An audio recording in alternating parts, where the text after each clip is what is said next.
Are there any mandates for data centers to do water quality testing prior to construction?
I have a jar right here.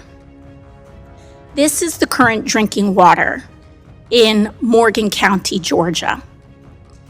Right after a data center was constructed, the metadata center was constructed, the only difference between the clean water and this was that data center. I have another one as well. So this wasn't just one well, these wasn't just one family's situation.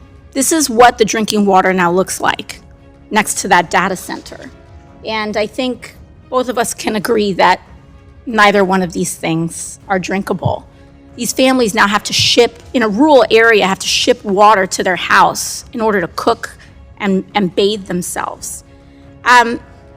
Now, I'm curious if the EPA plans any investigations on how data centers are affecting water quality and availability. I understand what you said about the rule, but are there going to be any open investigations on this issue? So as soon as I get back to the office, I will be looking into exactly what you've just talked about, Okay. because anywhere, whatever type of construction it is a priority to ensure that water quality standards established by EPA are being met. And so we'll be looking into that certainly. Thank you. I sincerely appreciate that because I think this is of utmost importance, and we're seeing this happening across the country.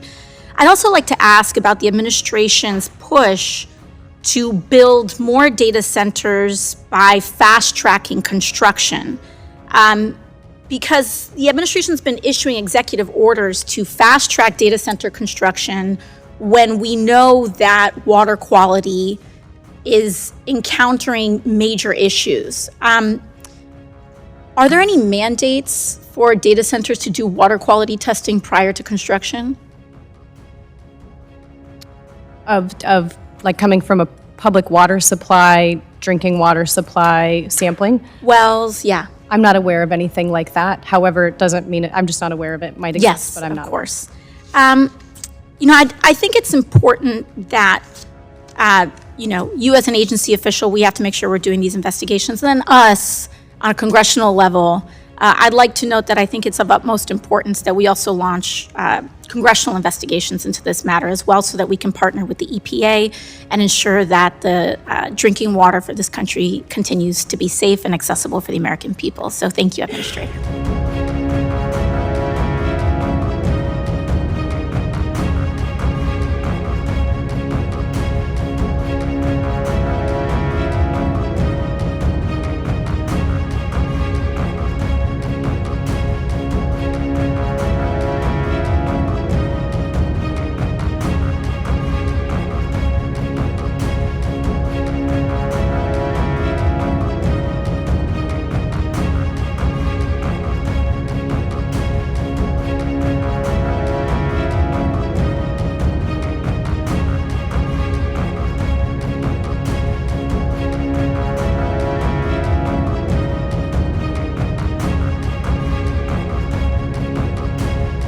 If you're walking in your neighborhood, say 100 to 500 meters downwind of a data center, as you're walking, you're going to be exposed to air temperatures that are probably on the order of about 1 degree Celsius warmer than you would in the neighborhood that's upwind of the data center.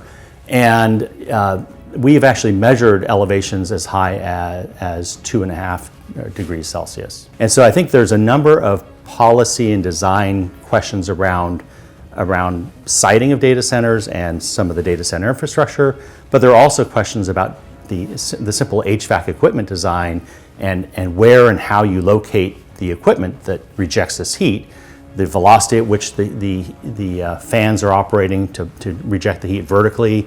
The more you can get that plume of hot air rising, the less it mixes into the neighborhood. So there are a number of things that we can do related to the design of the data centers themselves to really offset some of these challenges that we're finding in our measurements. So if we're pumping a lot of electricity into a data center to run these computer infrastructure, we need to take that same amount of energy, in fact a little bit more, and remove it as waste heat, because all of the energy that's consumed eventually turns into waste heat.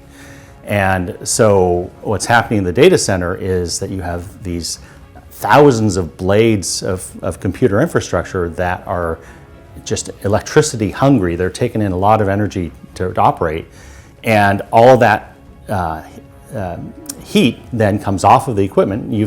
I'm sure you felt the back of your laptop or your desktop. Just imagine that multiplied by 1,000 plus, and you get a sense of the amount of heat that has to be removed from a data center. And so mostly that heat is, and different data centers cooled in different ways, whether there's a chilled water system in play or more pure condenser-based, air-based cooling. All of that heat eventually makes it to the rooftop, where they have air handler units and rooftop units that take that heat and reject it off the rooftop.